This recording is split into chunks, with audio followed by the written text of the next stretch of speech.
Hello guys, അങ്ങനെ നേരം വെളുപ്പിന് നമ്മൾ ബാംഗ്ലൂരിൽ നിന്ന് എണീറ്റു. നമ്മൾ ചെക്കൗട്ടൊക്കെ ചെയ്തു. ചേട്ടൻ രാവിലെ തന്നെ ചേട്ടൻ എക്സസൈസ് തുടങ്ങി. ബോണറ്റിൽ വെള്ളം ഒഴിക്കുന്നതാണ്.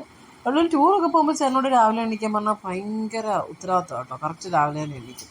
കുളിച്ചില്ലെങ്കിലും പല്ല് വെച്ചില്ലെങ്കിലും എന്താ ആൾ റെഡിയായി. ആൾ ഇപ്പോൾ ബോണറ്റിൽ വെള്ളം ഒഴിച്ചുകൊണ്ടിരിക്കുകയാണ്. മിതു കയറി ഡ്രൈവിംഗ് സീറ്റിലിരിക്കുന്നുണ്ട്. എന്തായാലും ചേട്ടയ്ക്ക് ഇപ്പോൾ കിടന്നു കഴിഞ്ഞാൽ തന്നെ ചേട്ടൻ ഇറങ്ങുന്നുണ്ട്. ചേട്ടൻ എന്തായാലും വണ്ടി ഓടിക്കാൻ ഉദ്ദേശിക്കുന്നില്ല. മിതുവാണ് മൈസൂർ റൂട്ട് റൈഡ് ചെയ്യുന്നത്. ഇവിടുന്ന് ഏകദേശം മൈസൂരിൽ നിന്ന് ബാംഗ്ലൂർ എത്ര കിലോമീറ്റർ ഉണ്ട് മൈസൂർ? ഓക്കെ, 185 കിലോമീറ്റർ ആണ്. നമ്മൾ 2 മണിക്കൂർ ഇപ്പോൾ ട്രാവലിംഗ് ആണ്. നിങ്ങൾ കണ്ടല്ലേ, ചേട്ടനിപ്പോൾ ഓൾറെഡി കിടന്ന പാടെ സീറ്റ് ബെൽറ്റ് ഇട്ട് ഉറങ്ങണതാണ്. ഞാൻ പക്ഷെ കുറച്ചൊക്കെ ഇങ്ങനെ സ്ഥലങ്ങളൊക്കെ ഇങ്ങനെ ആസ്വദിച്ചിരിക്കുന്നതാണ്. പിന്നെ അവനോട് ഇടയ്ക്കിടയ്ക്ക് സംസാരിക്കുന്നുണ്ട്. അവനൊരു കമ്പനി ആവട്ടെ എന്ന് വെച്ചാൽ അവൻ ഒറ്റയ്ക്ക് ഇടയ്ക്ക് സംസാരിക്കും കേട്ടോ. പക്ഷേ എനിക്ക് ഉറക്കം തിരിച്ച് ബോധമുള്ള ആളായതുകൊണ്ട് അവൻ എന്തെങ്കിലുമൊക്കെ പറയുന്നത് ഞാൻ കേൾക്കുന്നുണ്ട്. അപ്പോൾ തന്നെ ഞാൻ റിപ്ലൈ കൊടുക്കും കേട്ടോ. ഇല്ലെങ്കിലും അവനാരും റിപ്ലൈ കൊടുത്തില്ലെങ്കിലും കുഴപ്പമില്ല. അവൻ ഒറ്റയ്ക്കിരുന്ന് സംസാരിക്കുന്ന പ്രകൃതമുള്ള ആളാണ്. നല്ല റോഡായിരുന്നു കേട്ടോ. അങ്ങോട്ട് എനിക്ക് ഒരുപാട് ഇഷ്ടപ്പെട്ടു. നല്ല എന്ന് വെച്ചാൽ ഇത് റോഡാണ്, നല്ല ഹൈവേ ആണ്. പക്ഷെ എങ്കിലും എന്തോ ഒരു 3 ലൈൻ റോഡാണ്. എങ്കിലും എന്തോ ഒരു ഗ്രാമീണ ഭംഗിയുള്ള റോഡുകൾ. അത് എനിക്ക് ഒരുപാട് ഇഷ്ടപ്പെട്ടു. നമ്മളപ്പോൾ മൈസൂരിലേക്ക് പോവുകയാണ്. നിങ്ങളും കൂടെ വാ.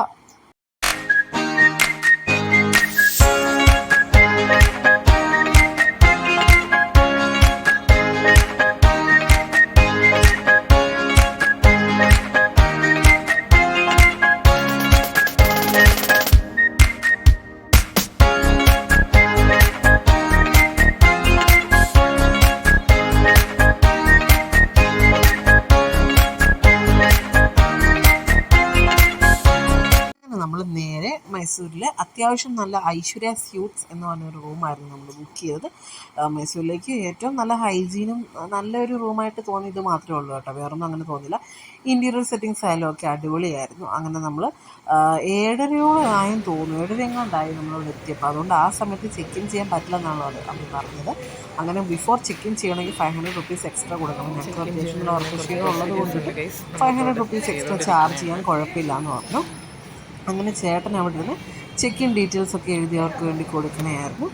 അത് കഴിഞ്ഞ് ഞങ്ങൾ നേരെ ബാഗും ലഗേജും അത്യാവശ്യമുള്ള ലഗേജും ഒക്കെ എടുത്ത് നേരെ റൂമിലേക്ക് പോയി. ഇതാണ് നമ്മുടെ റൂം വരുന്നത്. ഒരു ഫസ്റ്റിലേക്ക് കയറുമ്പോഴത്തേനും റൈറ്റ് സൈഡിലൊരു വാഷ്റൂം, ഷവറിങ് സ്പേസ്, പിന്നെ ഒരു ചെറിയൊരു ക്യൂനാണോ കേട്ടത്, ക്യൂൻ സൈസ് ബെഡാണ്. പിന്നെ വലിയൊരു മിററുണ്ട്, ഒരു ടെലിഫോണുണ്ട് അവിടെ നമുക്ക് വിളിക്കാൻ. പക്ഷെ ആ ടെലിഫോണും വർക്കിംഗ് അല്ല, താഴത്തേക്ക് വിളിക്കാനും നമുക്ക് പറ്റത്തില്ല. അത്യാവശ്യം നല്ല വലിയ മിററാണ് കേട്ടോ. അതുകൊണ്ട് എനിക്ക് ഒരുങ്ങാനും ഫേസ്ബുക്ക് ഒക്കെ ഇടാനും വളരെ നല്ല സൗകര്യമായിരുന്നു. പിന്നെ നമുക്ക് വാർഡ്രോബും തന്നിട്ടുണ്ട്, അത്യാവശ്യം നമ്മൾ സാധനങ്ങളെല്ലാം എടുത്ത് വെക്കാനായിട്ട്. പിന്നെ അതേതുകൊണ്ട് ചെറിയൊരു ബാൽക്കണി ഏരിയ പോലത്തെ ഒരു സംഭവം വന്നിട്ടുണ്ട്. നമുക്ക് അവിടെ മിഥുനെ കിടത്താം എന്നുള്ള പ്ലാനിങ് ആയിരുന്നു. പക്ഷേ സത്യം പറഞ്ഞാൽ പ്ലാനിങ് ഒക്കെ അവസാനം ഫ്ലോപ്പായി. അങ്ങനെ നമുക്കവിടെ കിടത്താനായിട്ട് പറ്റില്ല. പിന്നെ നമ്മൾ കുറച്ച് നേരം കിടന്ന് ഉറങ്ങാമെന്ന് വിചാരിച്ചു. അത് കഴിഞ്ഞ് പുറത്തോട്ടൊക്കെ പോകാനായിട്ട് ചേട്ടൻ ഭയങ്കര ടയർഡായിരുന്നു. ആക്ച്വലി എനിക്ക് ഉറക്കമൊന്നും വന്നില്ല. പിന്നെ ഞാൻ ഉറങ്ങിയതുമില്ല. ഇവർ രണ്ടും കിടന്ന് ഉറങ്ങി, മിഥുനും അപ്പച്ചേട്ടനും കിടന്നു.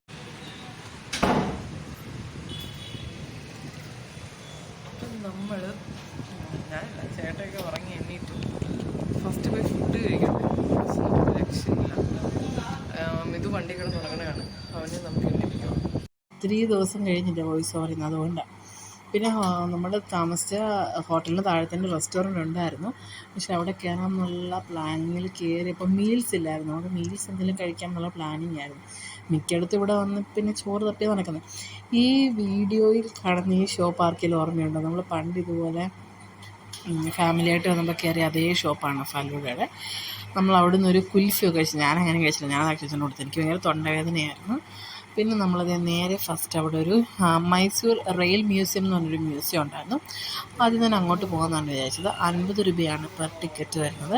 ഞങ്ങളവിടെ ഈ കയറിയിരുന്ന ട്രെയിൻ ഇങ്ങനെ പോയിട്ട് ഒരു 2 റൗണ്ട്സ് ഇങ്ങനെ കറങ്ങി വരും. നമ്മളിപ്രാവശ്യം വണ്ടി എടുത്തൊന്ന് ട്രാവൽ ചെയ്യാമെന്ന് വിചാരിച്ചു കേട്ടോ. നമ്മളിപ്പോൾ മൈസൂർ സൂലുള്ള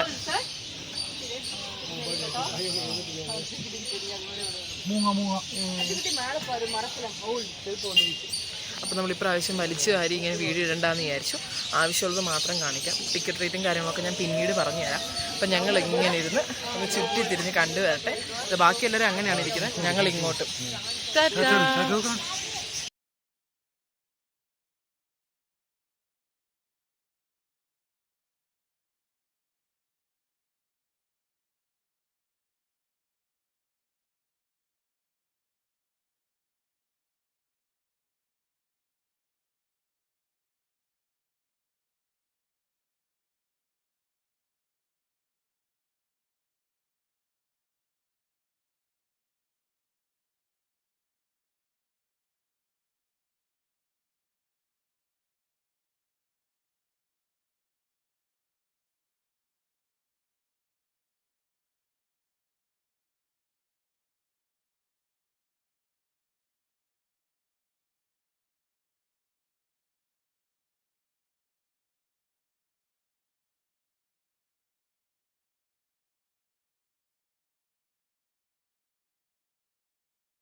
ഇതിന് ശേഷം ഞങ്ങളുടെ പ്ലാനിങ് ബൃന്ദാവൻ ഗാർഡനിൽ പോകുന്നതായിരുന്നു.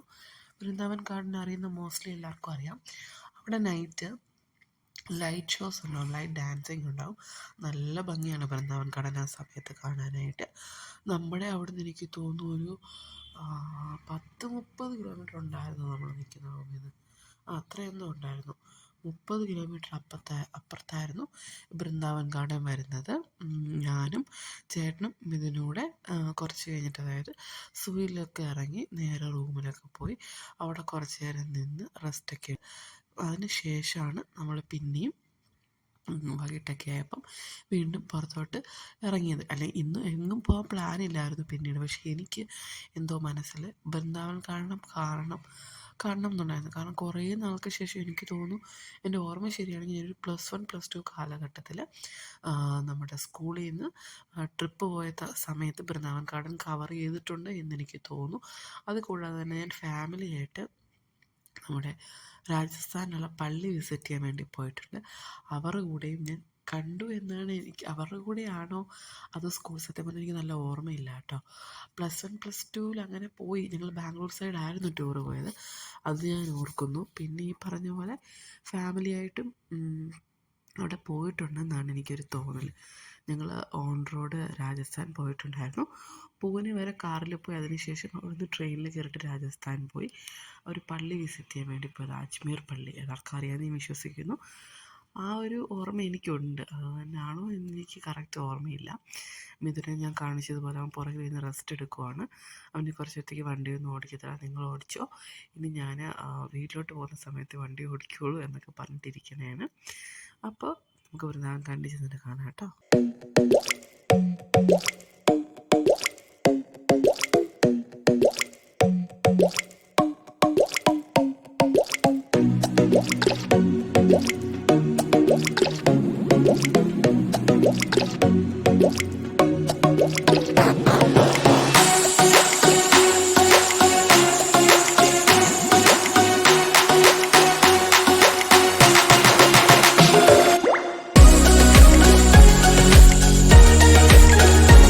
എനിക്ക് ഒരുപാട് സങ്കടമൊക്കെ ഉണ്ടാക്കിയ കാര്യമായിരുന്നു പിന്നീട് അവിടെ ചെന്നിട്ട് സംഭവിച്ചത്.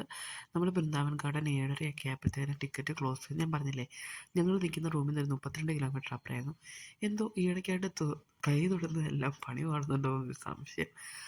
പ്രശ്നമില്ല, അവിടെ കുറച്ച് ഷോപ്സൊക്കെ ഉണ്ടായിരുന്നു. അവിടെ നിന്ന് എന്തെങ്കിലുമൊക്കെ വാങ്ങിക്കാമെന്ന് വിചാരിച്ചിട്ട് ഒരു കുഞ്ഞി കുഷ്യൻ വാങ്ങിച്ചു. ചേട്ടനിലിരിക്കുന്നുണ്ടോ, അത് വാങ്ങിച്ചു. പിന്നെ നേരെ പോയത് അവിടെ അടുത്തുള്ളൊരു സ്വീറ്റ്സിൻ്റെ ഷോപ്പിലേക്കാണ്. കാരണം നമുക്ക് വീട്ടിലേക്കും ഓഫീസിലേക്കും കുറച്ച് സ്വീറ്റ്സും സാധനങ്ങളൊക്കെ മേടിക്കാനുണ്ടായിരുന്നു. അപ്പം നമുക്ക് വലിയ ചോക്ലേറ്റ് തന്നെ, വലിയ പാക്കറ്റ് ഓഫ് ചോക്ലേറ്റ് മേടിക്കാമെന്ന് വിചാരിച്ചു. അത് ചേട്ടൻ്റെ കയ്യിലിരിക്കുന്നുണ്ടോ, അങ്ങനത്തെ ഒരു ഡാർക്ക് ചോക്ലേറ്റും ഒരു മിൽക്ക് ചോക്ലേറ്റും ഒരു വൈറ്റ് ചോക്ലേറ്റും മേടിക്കാമെന്നായിരുന്നു വിചാരിച്ചിരുന്നത്. പിന്നെ പല പല സംശയങ്ങളാണ്. പിന്നീട് ഇതേ ചേട്ടനിലിരിക്കുന്നത് അതെന്താണെന്ന് അറിയാമോ, പീനട്സ് ഇല്ലേ, പീനട്സ് ചോക്ലേറ്റും മിൽക്ക് ചോക്ലേറ്റും വൈറ്റ് ചോക്ലേറ്റും കോട്ട് ചെയ്ത പീനട്ടാണ്. ഞാനത് കഴിക്കാറില്ല കേട്ടോ, എനിക്ക് പീനട്സ് പൊതുവേ ഇഷ്ടമല്ല. അപ്പം അത് കോട്ട് ചെയ്താണ്. അത് ചേട്ടയ്ക്കത് ഭയങ്കര ഇഷ്ടമാണ്, അതും വാങ്ങിച്ചു. പിന്നെ വൈറ്റ് ചോക്ലേറ്റ് വാങ്ങിക്കാമെന്നാണ് വിചാരിച്ചത്. പിന്നീടുള്ള കൺഫ്യൂഷൻ എന്ന് വെച്ചാൽ വീട്ടിലേക്ക് മേടിക്കണം, ഓഫീസിലേക്കും കൊടുക്കണം. അപ്പോൾ എന്ത് ചെയ്യുന്നു ചേട്ടൻ പറഞ്ഞു, എന്നാൽ നമുക്കൊരു കാര്യം ചെയ്യാം, ഒരു മിൽക്ക് ചോക്ലേറ്റ് എടുക്കാം, പിന്നെ ഒരു വൈറ്റ് ചോക്ലേറ്റും പിന്നെ ഈ പീനട്ട് കോട്ടഡ് ആയിട്ടുള്ള എടുക്കാമെന്ന് വിചാരിച്ചു. അങ്ങനെ നമ്മൾ അത് അത്രയും എടുത്തു. വലിയ റേറ്റൊന്നും ഇല്ലായിരുന്നു കേട്ടോ. ഇത്രയും വലിയ കോമ്പൗണ്ട് ഓഫ് ചോക്ലേറ്റിന് തന്നെ 130 റുപ്പീസോ 120 റുപ്പീസോ എന്തോ വരുന്നുള്ളൂ ഒരു പാക്കറ്റ്. പക്ഷേ നല്ല ടേസ്റ്റി ആയിരുന്നു. ഞാൻ കഴിച്ചു നോക്കിയായിരുന്നു, നല്ല ടേസ്റ്റി ആയിരുന്നു. നമ്മൾ വേറെ അവിടുന്ന് കുറേ സാധനങ്ങളൊക്കെ വാങ്ങി കേട്ടോ. അതൊന്നും ഞാൻ ഈ വീഡിയോ കാണിക്കുകയാണ്, കാരണം അവിടെ ചെന്ന് ഈ ഷോപ്പിൽ നിൽക്കുമ്പോൾ തന്നെ ഏകദേശം ഫോണിൻ്റെ ചാർജൊക്കെ തീരാറായായിരുന്നു. പിന്നെ നമുക്ക് GPay ചെയ്യണം. ഞാനിങ്ങനെ വീഡിയോ എടുത്തുകൊണ്ടിരുന്നത് നമുക്ക് ഗൂഗിൾ പേ ചെയ്യാനുള്ള കാര്യങ്ങളുണ്ടാകത്തില്ല. അതുകൊണ്ടിട്ട് ഞാൻ ഈ വീഡിയോ ഇവിടെ വെച്ച് നിർത്തുകയാണ്. ഞാനിതിൽ ഈ പോയ സ്ഥലത്ത് നിന്ന് മേടിച്ച ഓരോ സാധനങ്ങളുടെയും വീഡിയോ നിങ്ങൾക്ക് വേണ്ടി നമ്മളൊരു അൺബോക്സിങ് വീഡിയോ പോലെ പ്ലാൻ ചെയ്യുന്നുണ്ട്. അതെന്തായാലും നിങ്ങളുടെ മുന്നിലേക്ക് നമ്മൾ കൊണ്ടുവരും. അപ്പോൾ ഈ വീഡിയോയും നിങ്ങൾക്ക് ഇഷ്ടപ്പെട്ടെന്ന് കരുതുന്നു. അപ്പോൾ നമ്മ മലയാളിയുടെ മറ്റൊരു വീഡിയോ ആയിട്ട് കാണുന്നു.